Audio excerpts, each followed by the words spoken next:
কেউ যদি আপনাকে কখনো তার নিজের দুঃখ বোঝায়, একটু শ্রদ্ধার সাথে মনোযোগ দিয়ে তার দুঃখের কথাগুলো শোনার চেষ্টা করবেন। তার কারণটা হচ্ছে, আপনি যেটা শুনছেন সেটা সে পার হয়ে এসেছে, সেই কষ্টের সময়টা। আপনি শুনতে যদি বিরক্ত হন এই সামান্য সময়ের কথাগুলা, সে তো সেটাকে বহন করছে দিনের পর দিন, রাতের পর রাত। কত রাত নির্ঘুম কেটেছে এই কষ্টের কারণে। কথা বলেন ঠিক কিনা?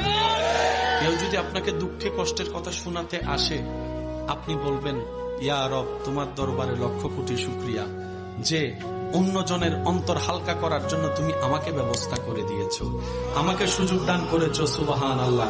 কারণ সে যদি আমাকে শোনায় একটুখানিও শান্তি পায়, এই অশান্তির সময়ে, অশান্তির যুগে, অশান্তি দুনিয়ায় যখন কেউ কারো শান্তি দেখতে পারে না, সে সময়ে যে একটু শান্তির ব্যবস্থা তুমি আমার মাধ্যমে করে দিচ্ছ, ইয়া রব, তোমার কাছে লক্ষ শুকরিয়া। তুমি আমাকে তৌফিক দিও, তার প্রত্যেকটা শব্দ যেন আমি মরণ পর্যন্ত আমানত হিসেবে রাখতে পারি।